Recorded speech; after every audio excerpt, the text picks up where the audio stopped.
In today's video, I'm going to teach you how to increase your Google Drive storage.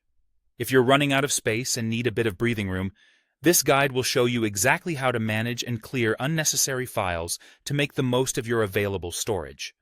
Let's dive in and explore how you can easily free up some precious gigabytes without much hassle. First, you'll want to navigate to the Google One Storage Manager.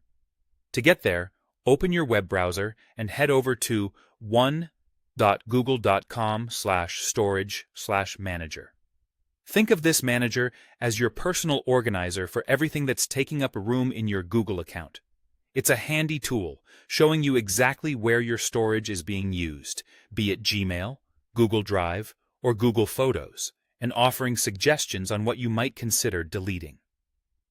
Once you're in the storage manager, you'll see a breakdown of files across different services that you can delete. Let's start by looking at Gmail. Here, the manager identifies some of the biggest space wasters, such as large attachments and even those emails languishing in your spam or trash folders. Now's a good time to take a moment to sort through these. They often hold a surprising amount of clutter that can be easily deleted. Next, let's move on to Google Drive. Here, you'll be presented with a list of your largest files. It's a good idea to sort these by size to find those high-capacity items you might have forgotten about or no longer need.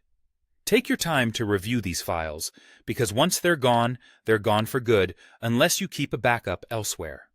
So, a bit of extra caution can go a long way in ensuring you don't lose anything important.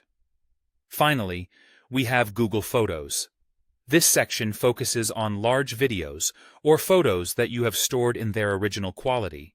It's worth noting that high-quality images tend to eat up a hefty chunk of space, so check whether you're happy to compress these or remove any duplicates or unwanted shots.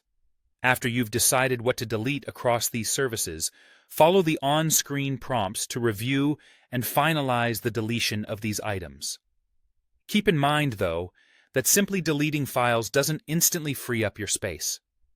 There's one final step that's crucial for seeing the benefits immediately. You must go into the trash or bin of each service, Google Drive, Gmail, and Google Photos, and empty them out. This action will complete the deletion process, ensuring those files are permanently gone and your storage space has been freed up. And there you have it, a straightforward method to increase your Google Drive storage by trimming the digital fat in all the right places. Thank you for watching, and I hope you now have more space for what truly matters.